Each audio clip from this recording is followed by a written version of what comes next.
Ladies and gentlemen, would you please welcome the Dealcasters sponsorship coach, founder of Creator Wizard, which is a school and community that teaches you how to find and negotiate your dream brand deals so that you can stop leaving thousands on the table. Mr. Justin Moore, welcome to the show. He's got the light flat. Let's go. You know what? After that sizzle intro, I turned on the strobes back here because I was like, I can't come on with like really like, hey guys. I can't come on with that energy. I gotta like feel like I'm in a club right now. But I'll go back to just the normal lights. But yeah, that was well, hey, we're on Amazon. It's all about pattern interrupts, right? Getting people's attention, like, oh, look at me, I'm on your page. Come over and watch my live stream. So hey, whatever you're comfortable with, man. And the LED light strips are in the carousel. No, I'm just kidding. Man, thank you so much. I know you have a ton of stuff going on, and I know you're speaking soon at CEX, and there's a lot of stuff going on in your world, as there always is. But I'm glad we could coordinate this and have you aboard, because I really think what you're doing right now as a sponsorship coach is providing so much value to the creator community. And I think it's I'm sure you would agree. Right now, it's almost more important than ever, right? Because there's the quantity of all of these creators. It's just going up and up.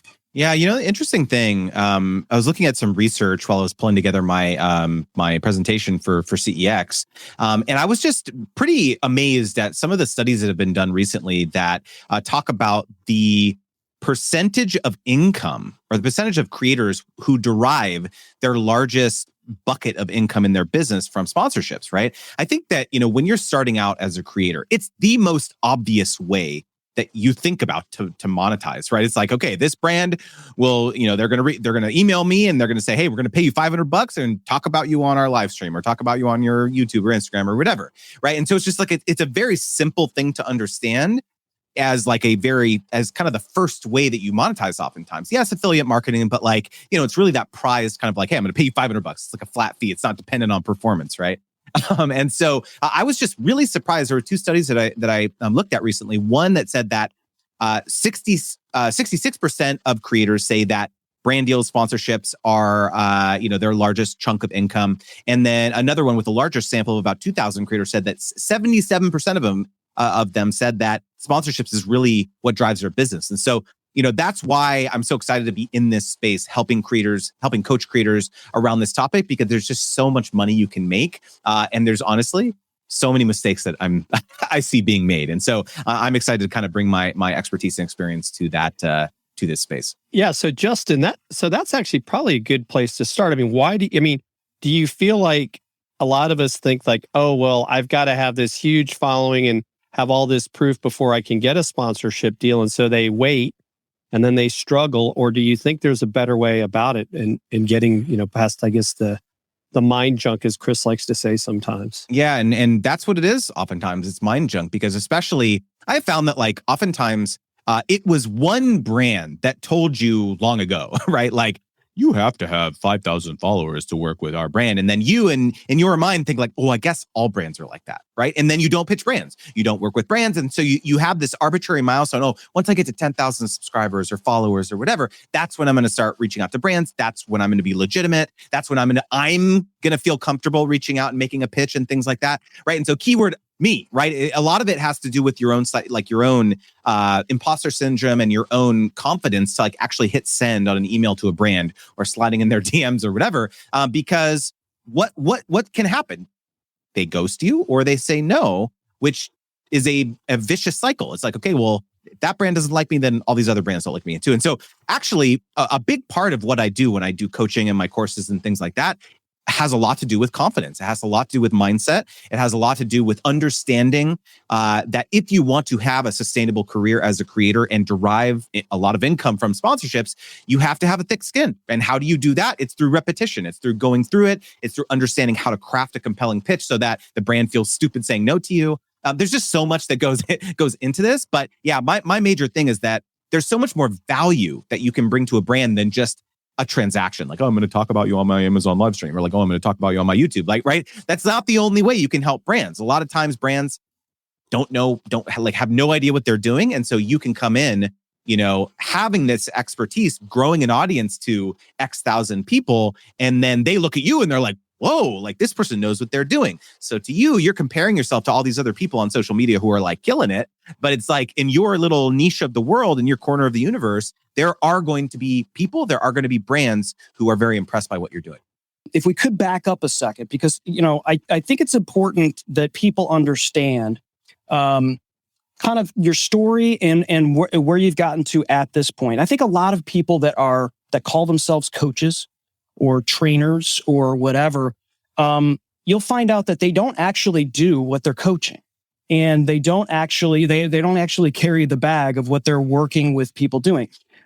You are an influencer. You are someone who has a really cool story of what you and your wife, what you did years ago, to where you got now, and how you developed what is now Creator Wizard and Brand Deal Wizard and all the stuff that you've got going. But I think it's important that people understand, like, you're in the weeds too. You're learning as it goes. It's not like you're talking to people, but not also doing it. So can you, I know there's a question in there somewhere, but I'd love to kind of hear about what you and April did and how it led to what now is Creator Wizard. Okay, of course. So when we started our first YouTube channel in 2009, well, actually, it wasn't me. It was April. It was my wife. At the time, she was not my wife. She was my girlfriend, fiance. I think fiance by that time. And so think about what was happening in the world in 2009. The top selling phone in the world was the iPhone 3G. And then what you would use to call your friends and ask them what time you were going to meet at the movie theater to go see the brand new movie Avatar.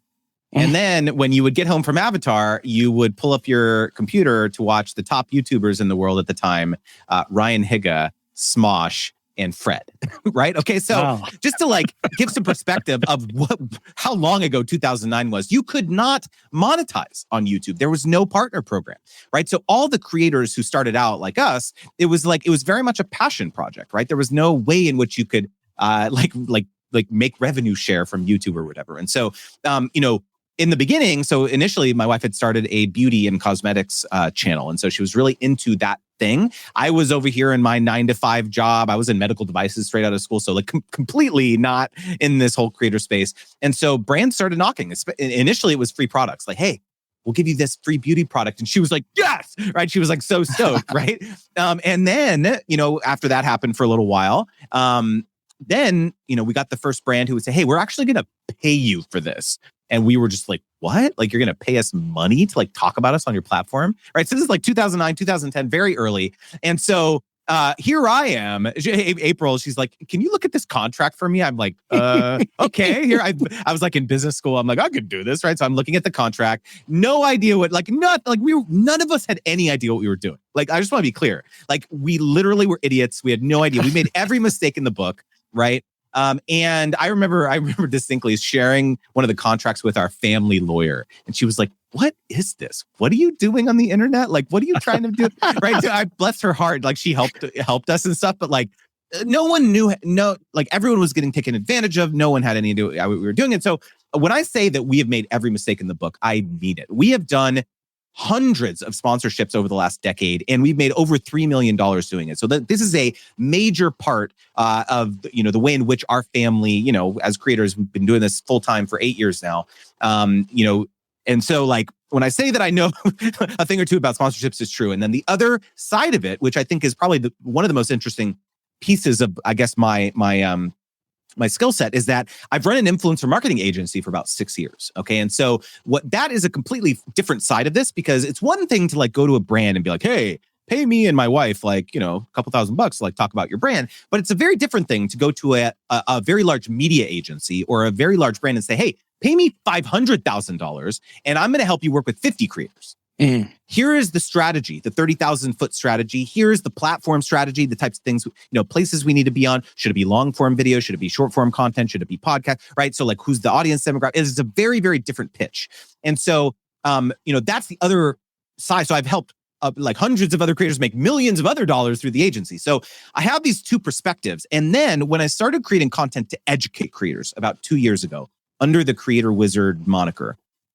That's the perspective that I came at it with. I was like, look, yeah, there's lots of people out there who are saying, oh, I've been creators, I've gotten brand deals, like, and that's great. You can do that, but it's really like the side of it is that I say is like, hey, let me pull back the curtain and tell you, this is how it's working behind the scenes. Here's what the brand is saying, or the agency is saying about you, and they're not telling you. And here's why they're picking that influencer and not that influencer. And so I think that that's what has really resonated with people. Is it's just someone told me recently, they DM me and said, I have never heard anyone talk about sponsorships the way that you have. And that's really, I think that's really the crux of it, is that I just have a different perspective. Do you think it's just been why has it been such a secret? I think, for us too, like, you are one of the few people that I've come across as like, oh, okay, that's how that works. That's how that works. And are publicly coming out with that information. Is it just because everyone thinks like, yeah, I want more for me, and the more I talk about it, maybe it's less for me? Is that what's a part of it, you think? That's 100% what it is, I believe, because I think that there is a pervasive mindset of scarcity amongst creators in the creator community generally, because it's like, okay, if they see someone else get a deal, it's like, oh, that's bad for me. Like that, like, man, I'm like jealous, like, right? And I am being like, no, like, that's a good thing. That's going to be you next week. Because let me explain to you what happens, okay? When that brand goes over and hires your niche neighbor, okay? My friend Shelly says niche neighbor, right? Right, when they go and hire that person, do they just want to work with that creator from now until the end of time? No, they have to constantly attract new customers, right? So now what they're thinking is like, I need to go find 50 more people like that. 50 more creators like that I can partner with. So this is one of the most tactical tips that I can give, is go follow everyone in your niche. Become a known quantity in their comment sections. Cheer them on when they get a sponsorship. Congratulations, right? This is amazing. This is a great partnership for you, right? Because as creators, we all know we have that little, piece in our brain where we're a little concerned every time we do a partnership or a sponsorship that people are going to be like, how dare you sell out? Like, you're just trying to get paid, right? And all this stuff. And here you are in the comments being like, get that bag. You deserve this. You're amazing, right? And so instantly you're going to differentiate yourself, and they're going to remember that. And so there's a couple of reasons why this is so important. Number one, you are going to start getting familiar with the types of brands who are partnering with creators in your niche, right? Genius, right? It's a very easy way to kind of like get on their radar. And then the second thing is that when they eventually partner with one of your dream brands, if you've been hyping them up for the last 6 months, you are not going to feel uncomfortable sending them a DM. Hey, congratulations again about getting this deal. Would you feel comfortable introducing me to the brand? Now you have to be in the background, maintaining a robust social presence, and the other creator needs to feel comfortable that they can, they need to feel comfortable to recommend you to the brand. They're not going to want to like recommend some person who's like, I don't want to, I'm not going to feel, that's going to be a knock on my credibility if I recommend this person. But it's just like, it's an easy thing for them, for this creator that you're asking to do, because you've been putting in the work. Amazing. God, thank you so much for clarifying that. And we see that a lot, and not just on brand deal front. Like, there seems to be this underlying sort of competition, especially in the Amazon space. And it's like, listen, this pool is still very shallow in terms of the number of creators that are on this particular platform. And oh, by the way, Amazon's releasing a gazillion products a day. And my voice is different than Justin's voice, is different than Chris P. Giles' voice, is different than all of these folks. And it's like, let's just do better. Let's just do better content. There's plenty to go around to lift all ships. So it kind of like this goes into like, I've got a number of questions, but I'm going to grab this one here from Alex over on LinkedIn. Alex and anyone else who's on these other tubes, come on over to Amazon, Dealcasters.live, and do this. I think when a lot of when people are new to this thing and they realize, hey, I like products, I like the things that I have, this question is always something that comes up. I'm new and reaching out to brands. What's step one? Where do I start? Is it just start doing it without contacting a brand so they can see you're using that stuff? Or is it cold calling, which probably does not have a high success rate? But what do you say? All right. Well, first of all, I have a video on this exact subject on my YouTube channel. It's called How to Pitch a Brand Start to Finish. Okay. And it goes over this in particular. So if you want to go to my YouTube channel, check that out. I highly recommend it. But really one of the most important things to think about when you're trying to you really are kind of like starting at scratch. You have nothing to go off of. You've never pitched a brand. You don't know what to say. The first thing and most important and the easiest thing to do is to start tagging the brand organically on social media. Start talking about them, because a lot of what creators think is like, well, if I talk about the brand on organically and they're not paying me, why would they ever hire me? Right? They think that they have this false belief. And what I'm here to tell you is that is the exact opposite of the mindset you should have, because almost every brand wants to partner with people who already have authentic affinity for their brand and product. Not just that, when a brand has a campaign that they're trying to run, there are very specific things that you have to say as part of the partnership. So let's say that, some brand, Shure, we have a bunch of Shure products in the stream, right? Mother's Day, Father's Day is coming up. They probably have, I'm making this up, but they probably have some promotions around that. Oh, has your wife ever wanted to start a podcast? Oh, here's a, promotion, blah, blah. I don't know. I'm making this up, right? But it's like most brands have stuff like that. Go to their Facebook page, right? So the reason that they're going to hire Chris and Jim is it's because they want to be able to have you say, hey, it's 20% off today. This is a deal. Add it to cart and check out.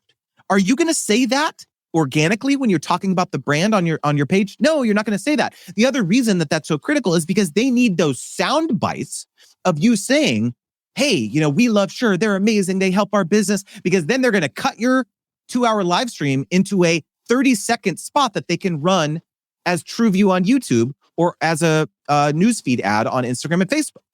So there's so many other ways in which the brand can get mileage out of the asset when they partner with you. And so in your mind, this is the number one thing you need to do. I'm getting a little off topic here, but like the easiest way to just get your foot in the door and start some of these initial conversations is just start talking about the brand on social media. Okay, because then they'll reach out to you and be like, hey, thanks for tagging us. Boom, your foot's in the door. Chris, I think we heard this from Monty last week, didn't we? Right? Yeah. I mean, great minds think alike. Absolutely. Right? Use the product. Don't, because there's so many people like want it given to them, but it's like, why should they give it to you if you have never shown that you're, whether, just being a fan, right? That is huge in getting that started. And it is, we've had that with another company, Chris, right? They reached out to us because we're always promoting their product and we never had asked for anything. So I definitely think that that's a critical element in building that even that brand awareness. If the brand doesn't know you're using them, and I loved how Monty said, like when a new product comes out, he'll say, "Wow, I really like this product. It'd be great to, I might talk about it on Amazon sometime." He doesn't say send me the product. He just says I'm going to talk about it. Mm.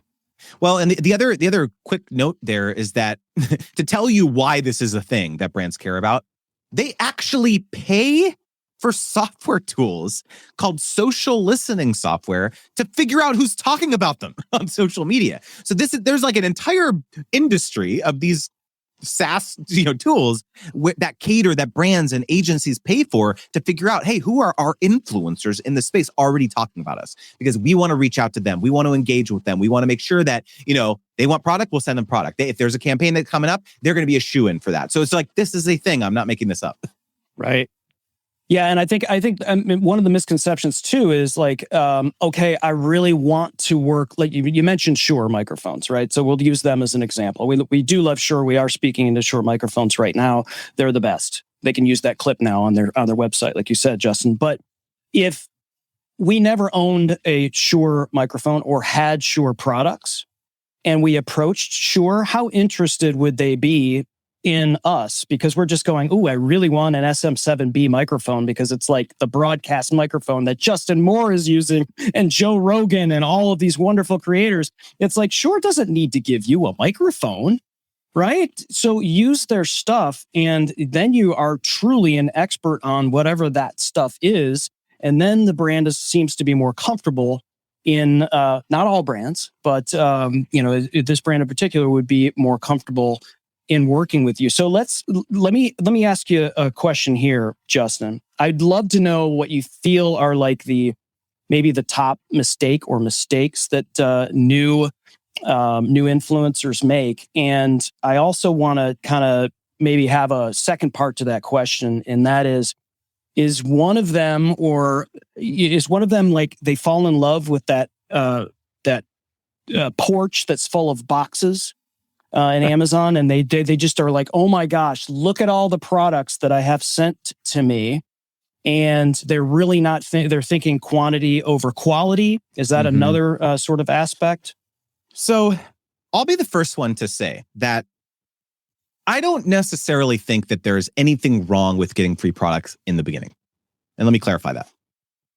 Because there is a art and science to the way in which you execute a successful partnership with a brand, right? Them sending you the product, you evaluating it, you creating content about it. Potentially if it's another platform, you're actually, sending them a preview of the video before you go live with your YouTube video or whatever it is, right? Then, ensuring that they can provide feedback, you provide revisions, you actually go live with it, you invoice them. There's this whole process. I have another video on my channel all about this, about like kind of start to finish how the process works. But the reason I say that is because there is something about getting some repetitions under your belt, right? Ensure working out all the kinks, like trying to understand, okay, like I want to make sure that, when my dream brand reaches out, I don't screw it up, right? And so this is what I say. I say to people, like, don't be too hard on yourself.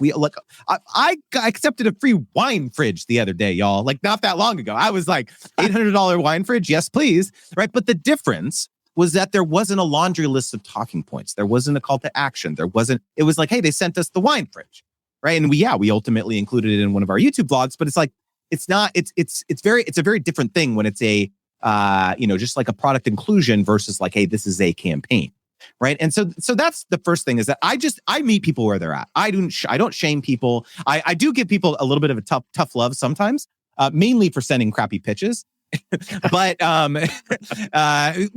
like, honestly, like everyone in the chat is probably going to feel seen because I sent pitches like this too. Like a lot of people slide into brands DMs and they're like, I love your brand. Want to collaborate? That's the pitch. That's the pitch. Right. And so imagine being the brand, right. And receiving that and they're just like, delete, right. Like that. There's nothing about that that's interesting in any way. Right. And so my courses and a lot of my content is all around this. Like, how do you be interesting? How do you create something that actually serves them, not you? Right. The crux of a lot of what I talk about is like, it's not about you.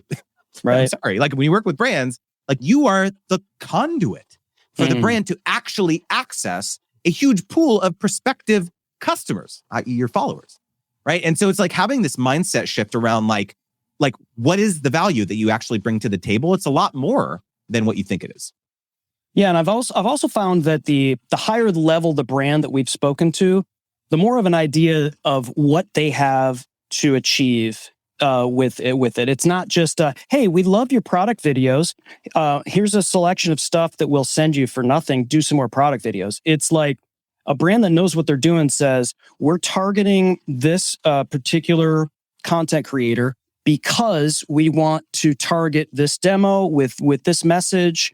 As a part of, like you said, of a campaign. So these dream brands, if you don't have your act together, if you're not that comfortable pair of shoes, if you don't, you respond to them quickly, professionally, and make it easier for them. I mean, they're not going to be back. Well, the one thing you said in particular, I really want to double click on because it's very important. This whole aspect of being responsive. Because let me explain what happens when a brand or an agency decides like, hey, okay, we're going to run an influencer campaign. Okay. So what happens is there was so much work that actually happened before the brand ever reached out to you. So this is what happened. The agency goes and they have a meeting with the brand. Okay. And the brand says, we want to be working with influencers. and the agency says, oh, okay. And the brand says, okay, come put together a strategy for us. Okay. So the agency goes back. They meet with their internal team. They say, okay, we should be going live on Amazon Live. We should be on TikTok. We should be on YouTube, yada, yada, yada. They put together a budget proposal for the brand. And then they go back. They have another meeting. The brand says, looks great. We are going to soft green light this strategy. Go find us some influencers that you think would be good fit. They're not going to reach out to you yet. Oh, you thought they were? No, not yet. Now the brand says, hey, these are the types of influencers that we think we want to partner with. Okay. And so the agency goes and they start doing their sleuthing. Okay. They go around on the internet. They go around and say, okay, we think Jim and Chris will be good. Dealcasters Lives. We think April and Justin, they're going to be good. Like, let's go and right-click, steal their profile photo from Google Images. Let's go take their bio from their about section on YouTube. We are going to put that in our proposal. Okay. That we're going to then go and show the brand. So they do this with 20 other people, 30, 50 other people. Then they go back to the brand and say, hey, we think these 20, 30, 40, 50 influencers will be a good fit for this campaign. And then the brand says, hey, these 10 look great. Go reach out. Then the agency reaches out to you. So do you see how important that is to understand? There's so much tire kicking that goes on behind the scenes before the brand ever reaches out to you. And do you know what that means? Is that you need to look at your creator identity, your brand, as your resume. Because they're going to be taking all of this stuff and putting it in their own pitch deck. And you have no control over what videos they show the brand. You have no control over, what links, what profile photo. They could grab some old crappy photo on Google Images, right? So it's just like doing an audit. This is something I talk in a lot of detail in my content and courses and stuff about, is like doing an audit of your own creator identity to ensure that when your dream brand is doing this sleuthing, that they're going to like what they see. That's amazing. And it just speaks to the fact that whenever you go live, whenever you create content, you think nobody's watching. I mean, the content that we are creating, ladies and gentlemen, and the folks here in the car buying public on Amazon, we see these questions piling up, but it's our show. We get to ask first. This content lasts forever. When we go live, when we create this stuff, and if you treat it like that, if you go, okay, like you guys you see what we put into the show. There's a reason why we put it in the show. And if there could be 3 people watching, there could be 3 million people watching. Because I don't know if a year from now somebody watches the show. I don't know if 2 years from now somebody watches the show. Jim and I have a business that's outside of this as a particular stream of revenue for us. And this is another example of what we put on our resume, which is what Justin is talking about. So, folks, this is a master class of stuff. And he's basically ripping back the curtain that was covering brand deals and conversations with brands. And Justin, we are so stoked to have you on stage with us in a month's time in hopefully sunny, Orlando at VidFest. But I want to get to some of these questions. And for those that are asking questions in the Amazon chat or on any other tubes, and if you're not on Amazon, why not? Where have you been? Where have you been all our lives? Dealcasters.live. So let me pull up. This is actually a comment, and this is from our friend Fabian at Content Creator Tools. Last week, a company offered me $10 for videos. I told them no way, and it was offensive, especially when I did a video for them that was over 500,000 views. Sometimes we have to give ourselves value. What would you say to that, Justin? Okay, so Content Creator Tools, you might hate me for what I'm about to say to you. So first of all, yes, I do agree. There's a very large chasm between the performance that you brought to that brand and what they're offering you for money. But one mindset shift that I think is really critical here is that sometimes the brands are not educated about what is reasonable and what is not. Maybe they have really not worked with influencers much. Maybe every single other person that they've reached out to has said, okay, $10 sounds good. Here's the thing.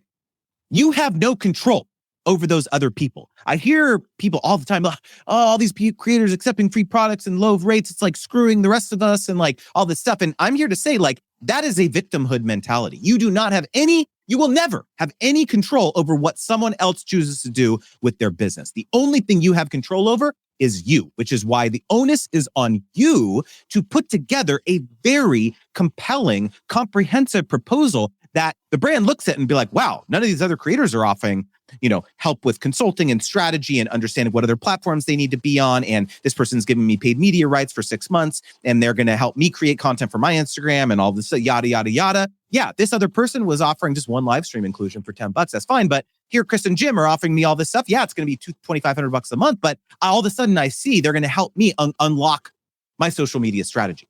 Do you see how that's a completely different proposal and a different pitch? And so I encourage you to, yes, it's easy to get insulted, and you can get, the worst thing you can possibly do, and this is the part where you're going to get mad at me, is to say, I'm offended by what you're saying.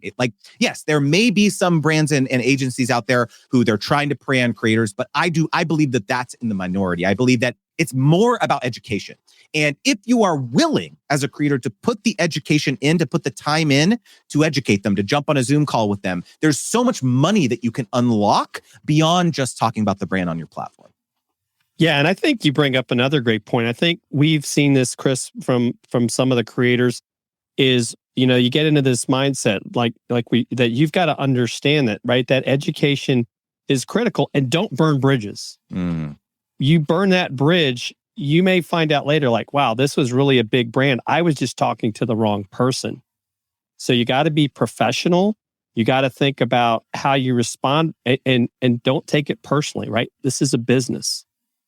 And I think that's something that we can all learn, whether it's as a creator or just in life. Well, a lot of times, quickly about that idea, like a lot of times, okay, if you're a brand, let's say you're starting your own brand, all right? The Dealcasters brand, you got mugs, t-shirts, whatever. I mean, you have t-shirts already, but like there's some sort of consumer product brands, right? What do you think is going to be your first approach? You're going to go out there and you're going to send 500 creators. Hey, will you talk? Here's a free product. See how many of them are going to bite. That's called an earned media strategy, right? This is a thing. This is what PR agencies do, right? This is just part of a traditional PR tactic. Then they're going to have another tactic in addition to that of doing paid media, right? Where they're going to do paid ads. They're going to do work with creators. They're going to do billboard and bus benches and broadcast TV and yada, yada, yada, right? It's all part of a comprehensive media strategy, okay? And so what I'm saying to you is that sometimes brands will, as their first kind of like effort, is to like go out and see if you can get you to work for free. And you say no, you stand firm, stand your ground, and be like, hey, here's all the things that I'd love to do for you. It's going to be, $3,000 a month or whatever. They may come back to you in 2-3 months and be like, hey, just want to circle back on this. We've unlocked some more budget. I can't tell you how many times that has happened to my wife and I, where it's like, sometimes you just need to be firm, but it's not about, here's another, you asked about mistakes. Here's another one of the other biggest mistakes. When a brand reaches out offering free products or services or whatever, creators say, no, thank you. I'm prioritizing paid partnerships right now. You have literally gone, boom, you've slammed the door in their face. This is a perfect opportunity for you to educate them around why they should pay you. Because maybe they'd never thought of that before. Like, oh, I guess I just thought all creators did it for free because all these other creators did it for free. So again, shift to a passive strategy, to an active strategy, a victim to an ownership mentality, and I guarantee you things are going to change. God, that is so money. I guess there's a lot of people with that mindset of when the brand approaches you with just here's some free products, we'd like for you to do X, Y, and Z. We think, well, we either say yes or no, and it's done, right? When what you're talking about is like, I'm more valuable than that because I can do all of these things. So I'm going to come back to them and say, here's what I can do for you for X. And if they don't come back, that's fine. Wasn't meant to be. There's going to be somebody else or whatever. I think a lot of people are afraid they're going to miss out, and then that brand will never come back. You talk a lot about confidence. Is that one of the ways to work against it? Like, how does someone gain more confidence other than obviously putting in the reps and doing the work and going live more and doing all that stuff? What are some ways to gain that confidence to stay hungry to work with these brands? So one thing that I think is particularly toxic is continuing to work with the onesie twosie brands over and over and over, the quantity approach. Like you said, there is a value in yes, getting some repetitions, but at some point you need to put your foot down and be like, okay, I'm drawing the line in the sand.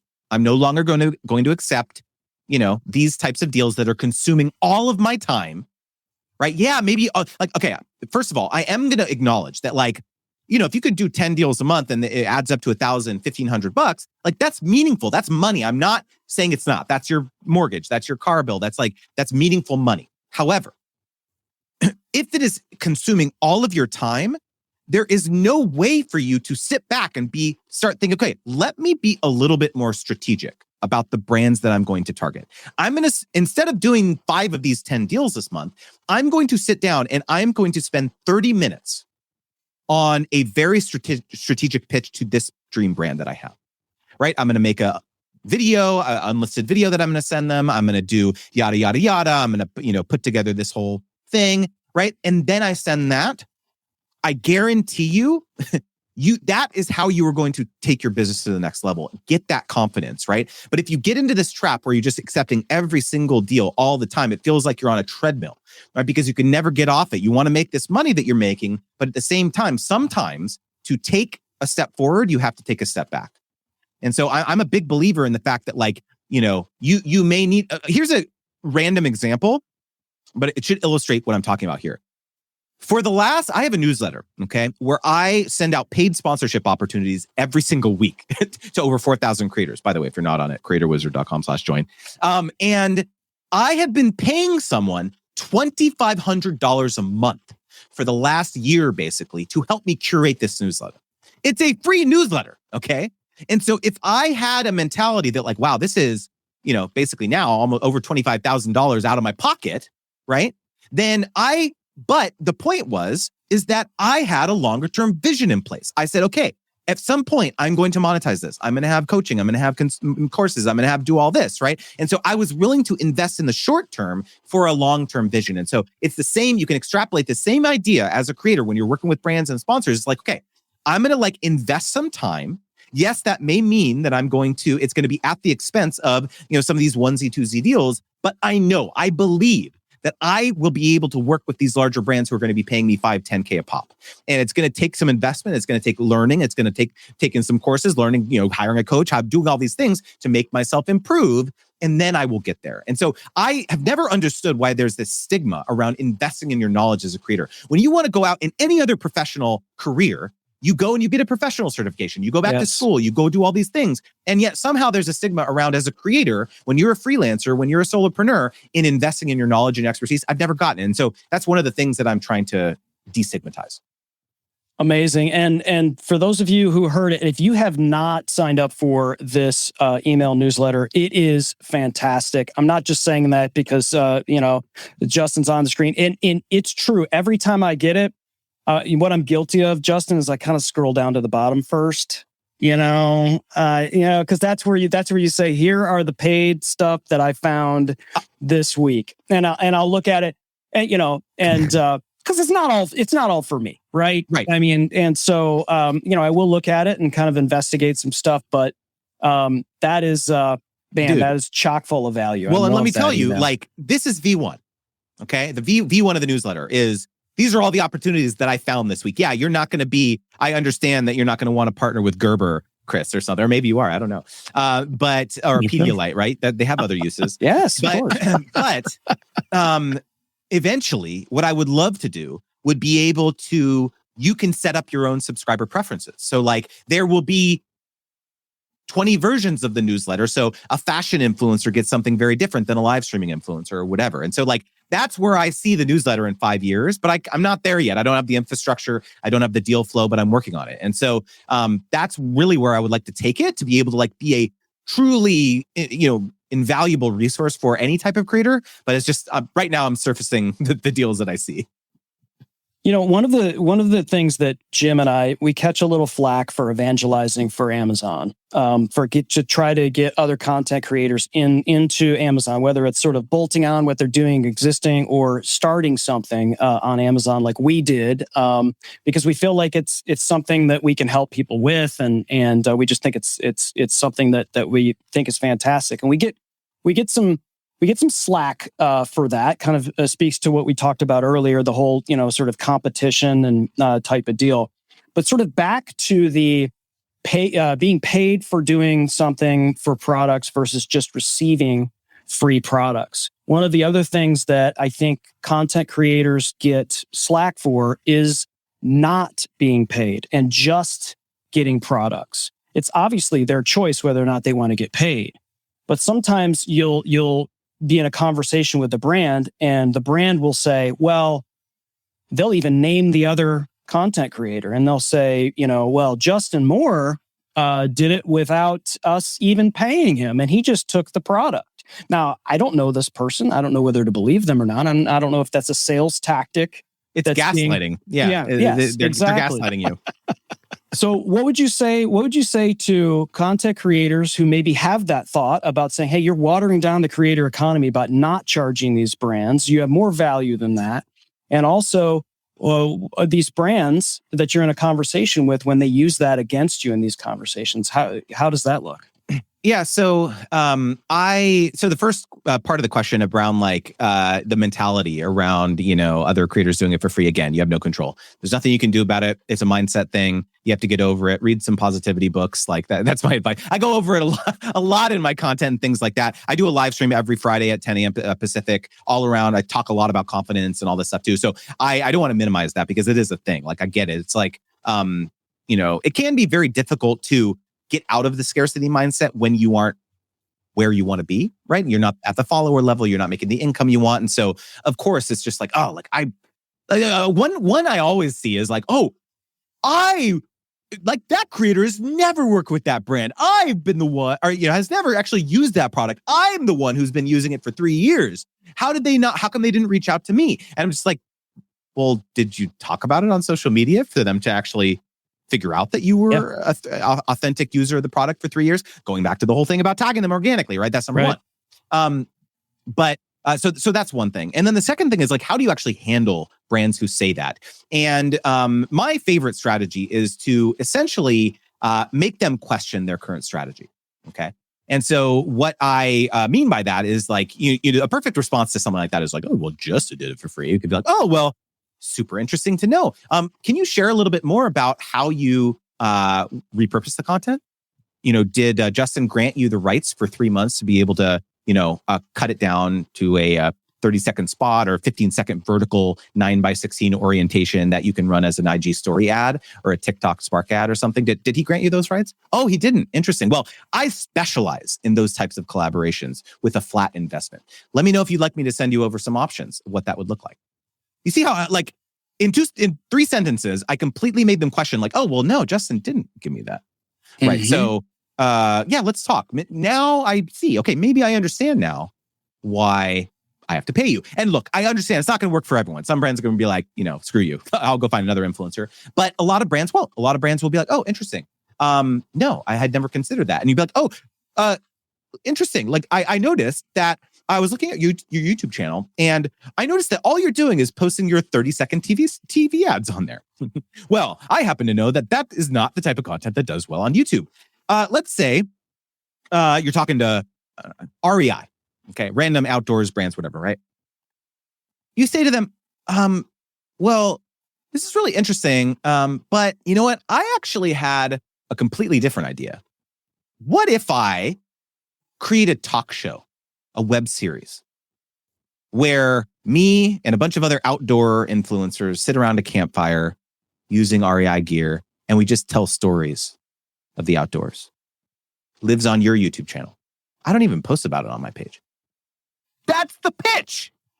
It's not, hey, I'll use your latest tent in my van life YouTube vlog or whatever. That's not the pitch. Right. And so it's like, so there's so many other things that you can pitch to a brand beyond just them renting your audience. Yes.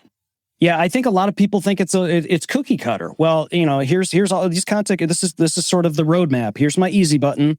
And, what you did for this content creator, you can also do for me. I'll do your videos. I'll do all that, instead of going like what you're talking about, which is, let me get creative. Let me show them the value, not just from your resume that you put out there. You're like, hey, guess what? I can do this for you, and I could do this for you, and I could do this for you. Then you become someone. Like, I think people forget when you're talking to a brand, the person that you're talking to wants to look good to their boss. Right. Oh. Yep. 100%. 100%. I mean, do their job for them. Right? That's the thing is, like, especially when it comes back to like crafting a compelling pitch, when you come to them and say, hey, I love your brand, I'd love to collaborate. You have basically just put the ball in their court and be like, hey, think up an idea of how we can work together. And the brand's like, oh my God, like, I don't have time for this. Like, sorry, I have a million other things on my plate. Contrast that with you being like, hey, I saw that you were running this campaign last spring. Are you running that again this year? I would love to activate this on TikTok. I notice you're not on TikTok. I would love to do 3 TikToks. I'll give you usage rights. I can turn it around to you in 7 days. What do you think? The chances of them just saying, yeah, sounds good, with no changes is unlikely, but at least you put something in front of them and it's tangible. They could be like, oh, well, we're not really activating on TikTok, but I like this idea. Like, can you do this on Instagram? Can you do this on Amazon Live? Can you do this on Yachty? Right? So the onus is on you to put together a compelling proposal that they would actually respond to. God, that's money. That is so money. We've got another question here from Jim Mullen on Amazon. What's the difference between a brand and an agency? And how do you tell them apart? Sure. So a brand is an entity like Google Pixel. Google is the brand, right? And their agency is a completely separate organization that helps Google market the product. Okay, so this is like, the big agencies of the world, like Edelman and Ketchum. And it's kind of confusing because there's all sorts of different types of agencies too. So you've got media agencies who are responsible for the holistic marketing strategy for a brand. So we're going to be advertising on, TV and on out of home billboards and, digital media and all this stuff. So that's a media agency. They run point on the entire strategy. Then there's the PR agency. So public relations. They're responsible for comms and, if there's a crisis, they help with what you say to the press and all this stuff. Then now there's influencer agencies who are very specific and all they do is influencer activation. So it's like a very different entity. They are not the brand. They represent the brand and they help the brand market the product. And I think it's good it's a great question because, who are you talking to when you're having these conversations? What are their priorities? That's key. So I know we're running up against the time. This is a, I don't know. What's the next level of a master class? Whatever that is. That's what we just had. It is a wizard's cauldron. No, I just made that up. Wizard. I got wizard in my name, so I feel like I need to play on words of that or something like that. Justin, you're awesome, man. You have made a lot of people better today, and man, we really appreciate you giving all your time, ladies and gentlemen. It's creatorwizard.com. Make sure you go there and join it. At the very least, join this man's email list. Trust me, I'm subscribed to a lot of email newsletters, and I have to say, you're one of the ones I read every time. And that is saying a lot because I know a lot of people get a lot of junk, right? And Chris doesn't like to read. Yes. I don't know how to read, actually. Yes. Someone reads it to me. At the pretty pictures. And, no, that means a lot to me, man. And by the way, I do include pretty pictures in it. I include new content and new videos and things like that in addition. So if you want to get better at this stuff, right, get better at learning how to negotiate and all this stuff, I could talk about, this is all I talk about, guys. I don't talk about growth. I don't talk about anything. I talk about sponsorships. That's all I talk about. So if you want to work with brands, if you want to make more money, come hang out with me. Awesome. Amazing. Thank you, everyone who's joined us. Listen, you know who else you got as a super fan that if you have not met this gentleman that's lighting up the Amazon chat here is Doc Rock. Yes. He said that he can tell that you guys are going to be fast friends because you guys are very aligned. But in any event, Justin, thank you so much again for everything. And as always, to everyone, don't fear the gear. Thanks for listening to Dealcasters. Congratulations, you've taken another step forward in your content creation journey. Please don't forget to hit the subscribe or follow button here in your favorite podcast player so you can be reminded every time we drop an episode. We love hearing from our listeners and viewers. And if you're wanting to watch our shows live on Amazon, feel free to follow Dealcasters Live as well at dealcasters.live. Follow us on Twitter or subscribe to our YouTube channel, where we also included added content that you cannot find anywhere else. If you have questions about this episode or have something you want us to review, you can also email us at dealcasters@dealcasters.live. Thanks again for listening, and you know the deal. Don't fear the gear.